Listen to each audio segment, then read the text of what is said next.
Hi and welcome back to my channel. If you're new here, welcome. I'm Justina. In today's video, I'm going to be sharing with you 5 plants that you should never, ever grow in your garden bed. So at the time I'm filming this video, it is Memorial Day weekend, which is why you see these flags behind me. And of course, a lot of people do gardening on Memorial Day weekend. In fact, we are right now at the height of planting and gardening season. Where we live in Zone 7A, we have terrible soil. It is full of clay, and you have to heavily amend your soil if you want to plant anything. So we have about 3/4 of an acre of land, even though we live less than 10 miles outside of Washington, D.C. And when we first moved in, we were very overwhelmed with what we should do with our yard. Many people in our lives gave us plants that they thought would be great for our yard. So I've learned over the years that some of these plants have not turned out to be so great. In fact, these plants are invasive and can really do a lot of damage to your garden beds and even to your home. Now, I'm not saying that these are terrible plants for other places, but just like anything else, there is a time and a place for everything.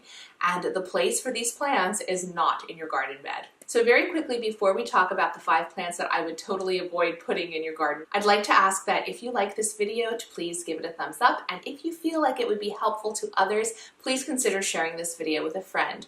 Also, if you're new to my channel, please consider subscribing. I upload home, DIY, and other lifestyle related videos about once a week. Also, one more thing before we begin, since it is Memorial Day weekend, I'd like to take a moment to remember our fallen brave soldiers who died in defense of our wonderful country. To all of our subscribers out there who have lost a loved one in defense of our country and our servicemen and women in our great military, I just want to say how much I treasure and appreciate the sacrifice that they made for our country, for all of us.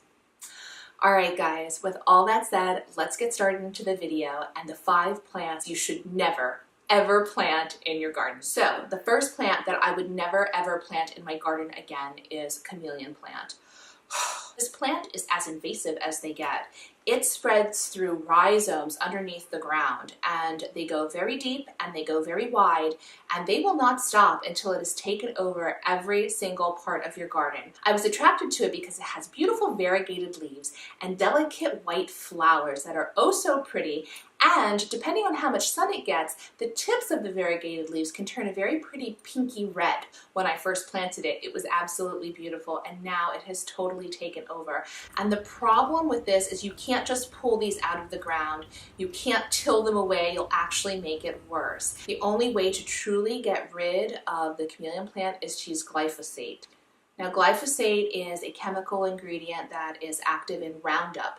So as you know, Roundup, I mean, it kills weeds, but it kills everything. And of course, you're putting chemicals into your grass, into your garden beds. It will kill anything else that's in there. So you have to pull up the other plants that you have before you apply the Roundup. And even after you've done that, you may not get rid of all of the chameleon plant. The other thing I want to mention about the chameleon plant is those pretty variegated leaves will not be variegated forever because this plant takes over and then the variegation goes away. That's why it's a chameleon. So it will just become green with the white flowers, and that's not as pretty.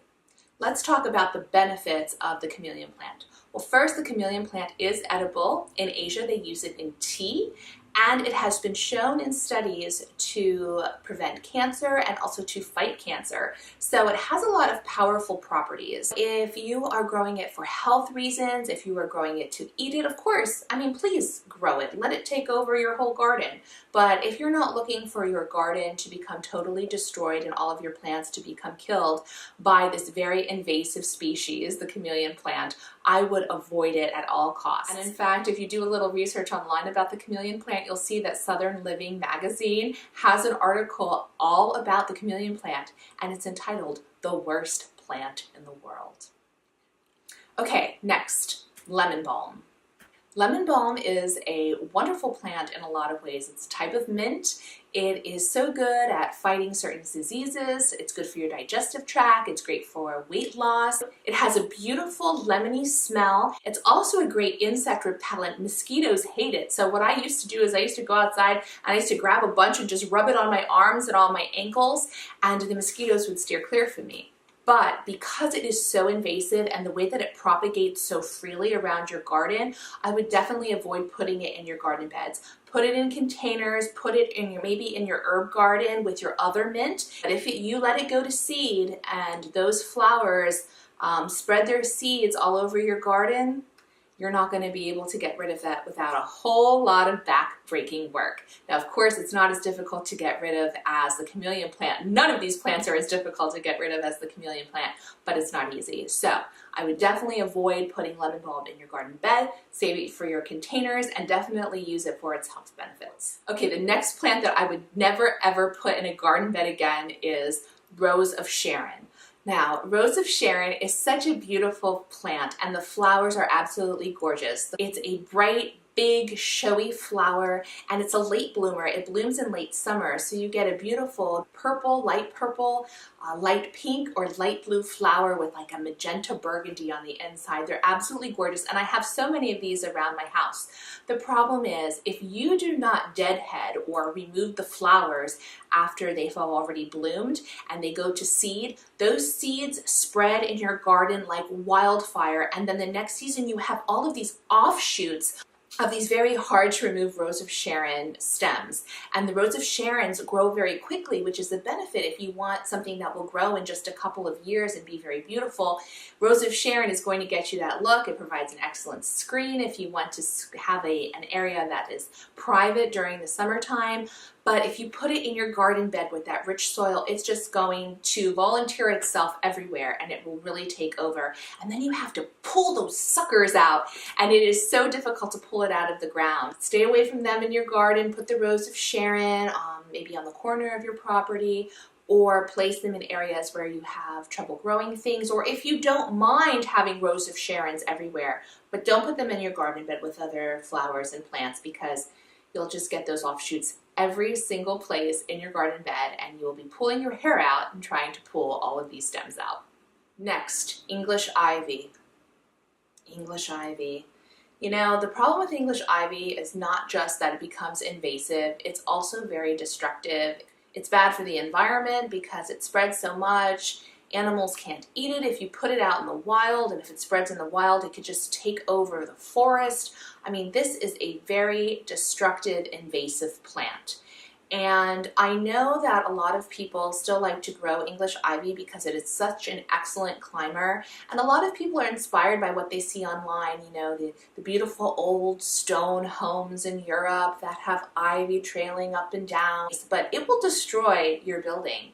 It will destroy your house. If you have a brick house, for example, it will attach itself to the mortar. It will attach itself to anything it can find. They can kill 100 old oak trees if you let them get out of control. So the Virginia Native Plant Society has excellent information on alternatives to English ivy. I'm going to link that below for you. It's like a white paper on English ivy, how to remove it, and also alternatives to English ivy. Check out the link that I have for you below. I think that you'll find that it's very enlightening and very informative, and hopefully it can help you achieve maybe the look that you want if you want ivy in your garden, but you don't want to kill everything in sight.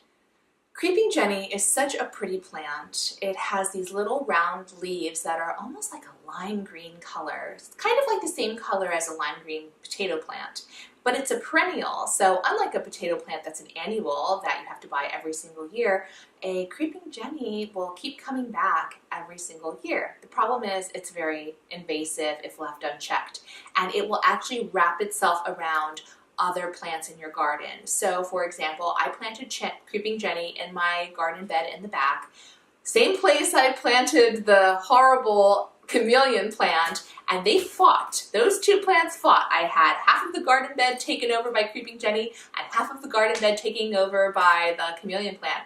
And now I'm seeing the Chameleon Plant is winning because it is killing everything in its sight. It's not as invasive, it's not as bad as, say, English ivy or the Chameleon Plant. But the problem with it is that it wraps itself around any other plants in its sight. So it'll grow up between the leaves in your liriope. It will grow between the leaves in your monkey grass. So you really want to be careful with it. But there are great uses for Creeping Jenny, and that is in containers. The reason why is because it cascades. So especially if you have window boxes, again, it looks so pretty. And if you pair Creeping Jenny with a plant like a purpley type of plant, oh, you will really get a nice look. So consider Creeping Jenny for your containers, your window boxes, any place where you can keep it under control, but do not put it in your gardens, do not put it in your garden beds, because it really will take over at about year 3. And that holds true for almost every plant. Alright guys, that's it for this video. I hope you enjoyed it, found it informative and helpful. If you did, please consider giving it a thumbs up, and also please consider sharing it with a friend. Also, if you're new to my channel, please subscribe. I'd love to have you join our YouTube family. So I have a question for you guys.